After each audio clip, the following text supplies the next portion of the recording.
Good morning friends. A very warm welcome to all of you in Byju's Government Exams Prep channel. दोस्तों आज के इस video में हम चर्चा करेंगे about this day in history यानी कि 14 नवंबर 14 नवंबर की तारीख से जुड़े उन सभी जरूरी हिस्टोरिकल फैक्ट्स और ऐतिहासिक इवेंट्स की जो आपकी आगामी गवर्नमेंट परीक्षाओं के दृष्टिकोण से बहुत लाभदायक साबित होंगे और जिनको समझना और जानना बहुत ही महत्वपूर्ण है। तो आइए चल के शुरू करते हैं अपना discussion on these important facts with the very first fact of the day जो हुआ था 1889 में जब भारत के प्रथम प्रधानमंत्री जवाहरलाल नेहरू का जन्म हुआ था। जवाहरलाल नेहरू एक ऐसी हस्ती who does not need any introduction. इनकी उपलब्धियों और योगदानों के बारे में तो हम सब भली भांति जानते ही हैं। He was born in Allahabad, एक ऐसा शहर जो उत्तर प्रदेश में स्थित है और अब जिसको ऑफिशियली प्रयागराज के नाम से जाना जाता है। आप ये भी जानते होंगे कि ये उत्तर भारत की 3 प्रसिद्ध नदियों यानी कि गंगा, यमुना और सरस्वती के संगम पे स्थित है, जिसको कि त्रिवेणी भी बुलाया जाता है। जवाहरलाल नेहरू जी के पिता का नाम था मोतीलाल नेहरू और इनकी माता का नाम था स्वरूप रानी। इनके पिता मोतीलाल नेहरू भी भारत के एक प्रसिद्ध लॉयर थे और आईएनसी के एक वरिष्ठ सदस्य भी थे। इन्होंने 2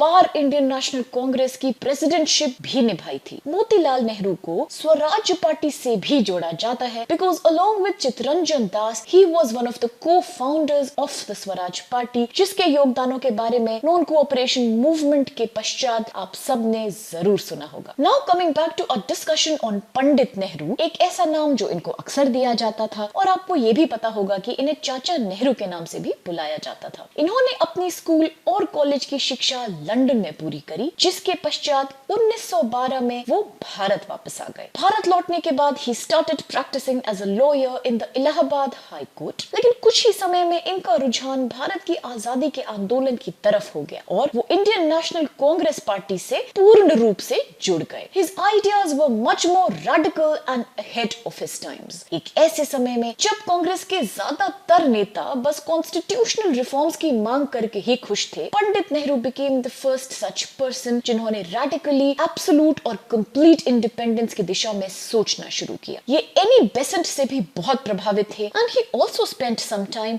in contributing in the working of the Home Rule League of Annie Besant। Nehru ने 1916 में महात्मा गांधी से मुलाकात की और दोनों के बीच एक घनिष्ठ दोस्ती बनी। वो दोनों एक दूसरे के आगे जाके काफी करीब से सहयोगी भी बने। सितंबर 1923 में अखिल भारतीय कांग्रेस समिति के महासचिव बने थे नेहरू और वर्ष 1929 में, हाँ याद रखिएगा दोस्तों 1929 में, क्योंकि ये एक बहुत ही इंपॉर्टेंट फैक्ट है आपकी सारी गवर्नमेंट एग्जाम्स के दृष्टिकोण से और बहुत ज्यादा पूछा भी जा चुका है पहले कि 1929 में जो लाहौर सेशन हुआ था इंडियन नेशनल कांग्रेस का, तब जवाहरलाल नेहरू के अंडर ही पूर्ण स्वराज यानी कि कंप्लीट इंडिपेंडेंस की मांग पहली बार की गई थी भारत के आजादी संग्राम में। वर्ष 1935 में अखिल भारतीय राज्यों के लोगों के सम्मेलन के भी ये अध्यक्ष बने और 1946 से वह कांग्रेस पार्टी के अध्यक्ष चुने गए और 3 और कार्यकालों तक इन्होंने इस पद को संभाला। Nehru headed the interim government of India in 1946 and after India achieved independence on 15th August 1947, Nehru became the first prime minister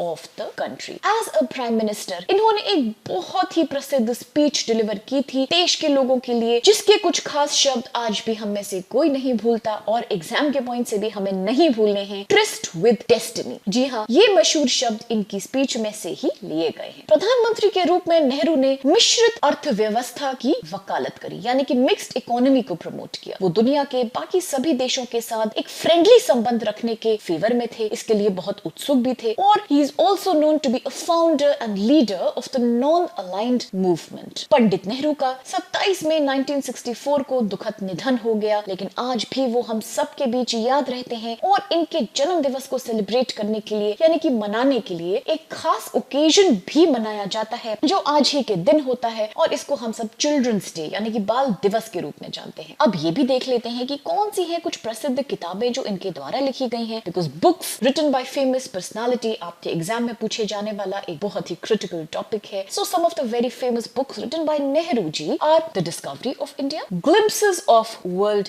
history और द यूनिटी ऑफ इंडिया। वर्ष 1955 में भारत सरकार द्वारा इनको भारत का हाईएस्ट सिविलियन ऑनर यानी कि भारत रत्न पुरस्कार भी दिया गया था। With this discussion now friends let us go and see कि आज के दिनांक से जुड़ा दूसरा महत्वपूर्ण फैक्ट आखिर कौन सा है। और ये हुआ था 1967 में जब भारतीय टेस्ट क्रिकेट के पहले कप्तान C.K. नायडू का निधन हो गया था। Kottari Kanakaiya Naidu. He was born on 31st October 1895 in Barabada area of Nagpur. Nagpur Maharashtra में स्थित वो शहर है जिसको आप सब ऑरेंज प्रोडक्शन के लिए जानते होंगे क्योंकि यहाँ के संतरे विश्व भर में मशहूर हैं। अब अगर C.K. नायडू जी के बारे में और विस्तार से चर्चा करी जाए तो 7 वर्ष की छोटी सी आयु से ही इन्होंने क्रिकेट में अपना टैलेंट दिखाना शुरू कर दिया था। And he made his first class debut यानी कि अपना पहला परफॉर्मेंस 1916 में इन्होंने किया था in the well known game of cricket Bombay triangular. वो एक राइट हैंडेड बैट्समैन थे और उनकी बॉलिंग स्टाइल को राइट आर्म स्लो मीडियम की श्रेणी में माना जाता है। उनको भारत के क्रिकेट के इतिहास में याद किया जाता है as the very first captain of the Indian cricket team in test matches. He played 7 international matches for India. वर्ष 1923 में महाराजा ऑफ होलकर उन्होंने इनको इनवाइट किया टू इंदौर और C.K. नायडू को कैप्टन बनाया अपनी आर्मी का। कॉन्फर किया गया इनके ऊपर the very prestigious title of the colonel in Holkars army. C.K. Naidu ji से जुड़ा एक इंटरेस्टिंग फैक्ट ये भी है कि he was the first ever player जिन्होंने एक कमर्शियल ब्रांड को एडवर्टाइज किया था और इस ब्रांड का नाम था बाथकेट लिवर टॉनिक। वर्ष 1956 में भारत सरकार ने इनको पद्म भूषण पुरस्कार से सम्मानित किया था। इन्होंने अपना लास्ट अपीयरेंस दिया था रणजी ट्रॉफी टूर्नामेंट में 1956 और 1957 के वर्षों के दौरान। और याद रखने वाली बात यह है कि 62 यानी कि 62 वर्ष की आयु में भी इन्होंने इस गेम में बेहतरीन परफॉर्मेंस दिया। 1967 में इनका निधन हो गया in the city of Indore at the age of 72 years. इनके सम्मान में क्रिकेट के क्षेत्र में एक जाना माना फेमस पुरस्कार भी दिया जाता है जो कि BCCI के द्वारा दिया जाता है एक्सीलेंट परफॉर्मेंस इन क्रिकेट के लिए और इस अवार्ड का नाम है C.K. नायडू लाइफ टाइम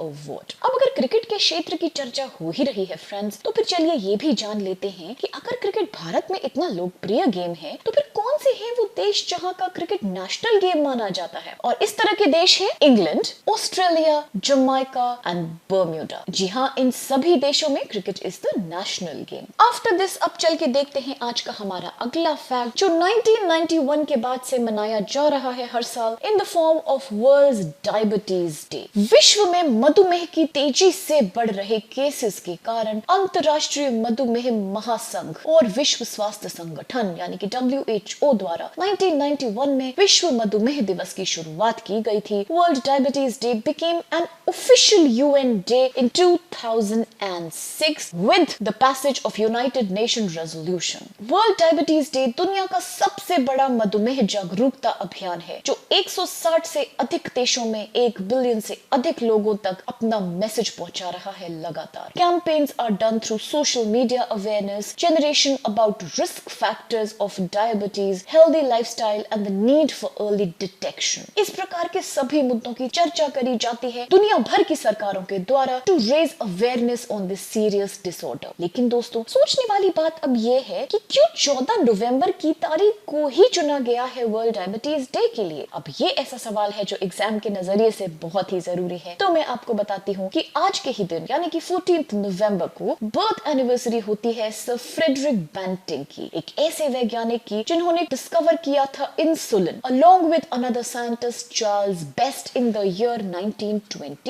क्योंकि इंसुलिन एक ऐसा हार्मोन है जिसके इम्बैलेंस की वजह से ही डायबिटीज जैसी बीमारी होती है और इसकी डिस्कवरी करी गई थी इस दिनांक को, इसलिए आज के ही दिन को मनाया जाता है वर्ल्ड डायबिटीज के रूप में। हर वर्ष वर्ल्ड डायबिटीज डे एक स्पेसिफिक थीम के आसपास यानी कि इर्द गिर्द फोकस करता है जो कि डायबिटीज से ही संबंधित होती है। Activities which are usually undertaken by different organisations and governments include diabetes screening programmes, radio and television campaigns and sports events and others. Again जागरूकता बढ़ाने के लिए लोगों में कि कैसे इस दर्दनाक बीमारी से बचें। पिछले कुछ सालों की अगर अगर हम बात करते हैं तो वर्ल्ड डायबिटीज डे की थीम्स अलग अलग रही हैं। जैसे कि 2016 में आईज ऑन डायबिटीज थीम थी। ऐसी थीम इसलिए थी बिकॉज डायबिटीज अक्सर ह्यूमन बॉडी में आंखों को टारगेट करती है, इंसान की दृष्टि पे बहुत ही खराब इम्पैक्ट करती है because of the increase level of sugar. 2017 में थीम थी women and diabetes are right to a healthy future. अब विमेन एंड डायबिटीज थीम इसलिए स्पेशल हो जाती है फ्रेंड्स क्योंकि अक्सर प्रेग्नेंट औरतों में एक खास तरह की बीमारी पाई जाती है जिसे कहते हैं जेस्टेशनल डायबिटीज। जब प्रेगनेंसी के कारण उनके शरीर में इंसुलिन इरेगुलेट हो जाता है और शुगर की मात्रा बढ़ जाती है। ये न्यूबॉर्न इन्फेंट मोर्टेलिटी रेट भी बढ़ा सकता है और औरतों के लिए भी बहुत तकलीफमंद साबित होता है। That is why awareness has to be increased on diabetes related to pregnancy. Similarly अगर बात करी जाए 2018 और 19 वर्ष की तो the family and diabetes concerns every family. ये थी थीम वर्ल्ड डायबिटीज डे की और पूरे परिवार को सुरक्षित करना डायबिटीज से डेफिनेटली एक ऐसा उद्देश्य है जो वर्ल्ड डायबिटीज डे में सरकारें विश्व भर की पूरा करना चाहती हैं बिकॉज किसी भी एज ग्रुप के इंसान को इस बीमारी के प्रति सतर्क होने की जरूरत है। अब थोड़ी सी जानकारी डायबिटीज बीमारी के ऊपर भी ले लेते हैं कि आखिर क्या है ये इतना खतरनाक डिसऑर्डर। डायबिटीज एक नॉन कम्युनिकेबल डिजीज है यानी कि NCD डिजीज है, एक ऐसी डिजीज जो एक इंसान से दूसरे इंसान तक नहीं फैलती। ये होती है जब पेनक्रियाज, ह्यूमन बॉडी का एक बहुत जरूरी अंग pancreas, does not produce enough insulin. या तो पेनक्रियाज सफिशिएंट मात्रा में इंसुलिन नहीं बना पाते या फिर अगर वो बना भी पाए तो शरीर इस इंसुलिन को इफेक्टिवली यूज नहीं कर पाता। इस इम्बैलेंस की वजह से डायबिटीज जैसी खतरनाक बीमारी डेवलप हो जाती है और ये दो प्रकार की होती है। एक होती है टाइप 1 डायबिटीज और दूसरी होती है टाइप 2 डायबिटीज। टाइप 1 डायबिटीज को अक्सर जुवेनाइल डायबिटीज के नाम से भी जानते हैं क्योंकि अक्सर ये 14 से 16 साल की उम्र में शुरू हो जाती है। इस केस में बॉडी में इंसुलिन सफिशिएंट नहीं बनता। लेकिन जो टाइप 2 डायबिटीज है इस केस में इंसुलिन बनता तो है लेकिन सही तरीके से मेटाबोलाइज नहीं हो पाता है, यूज नहीं हो पाता है। इसका प्रमुख कारण होता है खराब लाइफस्टाइल यानी कि अधिक मोटापा। आजकल की लाइफस्टाइल में स्ट्रेस जो इतना ज्यादा है that is also a very major contributing factor towards type 2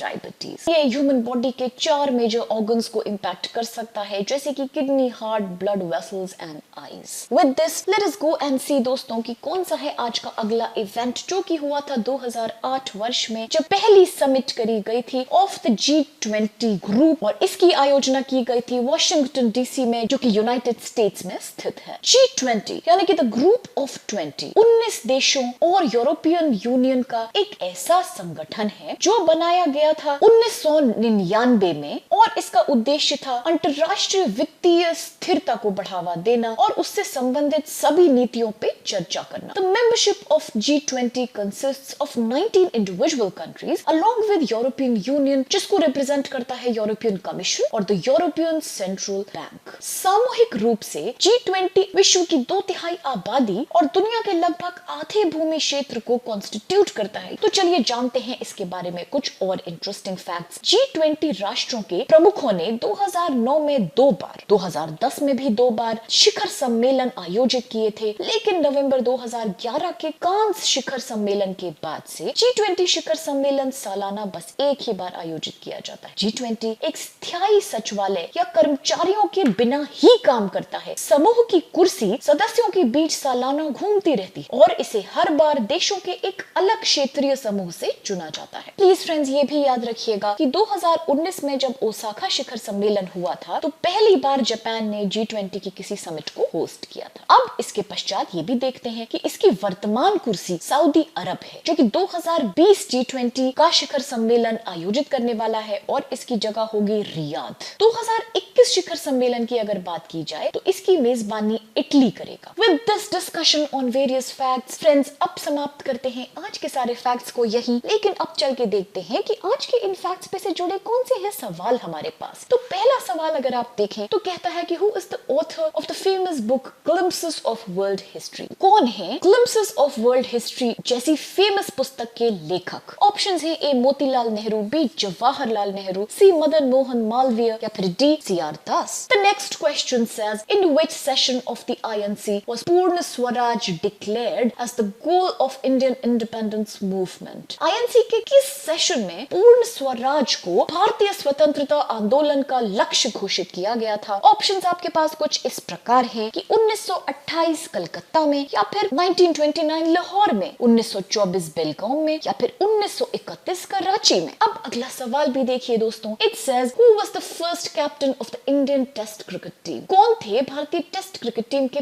पहले कप्तान? ऑप्शंस हैं ए कपिल देव, बी सुनील गावस्कर, सी कृष्णमचारी श्रीकांत, या फिर डी सी के Naidu. Next question says which hormone in the human body is diabetes associated with? मधुमेह जैसी खतरनाक बीमारी शरीर के किस हार्मोन के इम्बैलेंस से जुड़ी हुई होती है? ऑप्शंस आपके पास कुछ इस प्रकार हैं। ए ऑक्सीटोसिन, अगला है बी इंसुलिन, तीसरा कहता है सी सीरोटोनिन, या फिर D testosterone. Now let us go to the next question, और ये कहता है in which city is the 2020 summit of G20 scheduled to be held? कहां होने वाला है शिखर सम्मेलन G20 का इन द ईयर 2020, यानी कि इसी वर्ष में? ऑप्शंस है ए टोक्यो, बी न्यू दिल्ली, सी वेनिस, या फिर डी रियाद। इन सभी इंटरेस्टिंग फैक्ट्स और दिलचस्प सवालों के बाद अब हम आज का सेशन यही समाप्त करते हैं। मैं आशा करती हूँ आपको आज का वीडियो बहुत लाभदायक लगा होगा और फैक्ट्स की जानकारी लेने में बहुत मजा भी आया होगा। अगर हमारे दोस्तों को ये वीडियो पसंद आया तो I request you to please like the channel and to please subscribe the channel, क्योंकि तभी तो पहुंचेंगे हमारे सारे वीडियोस के नोटिफिकेशन जल्दी से जल्दी आपके पास। With this I really thank all of you for being a part of today's session.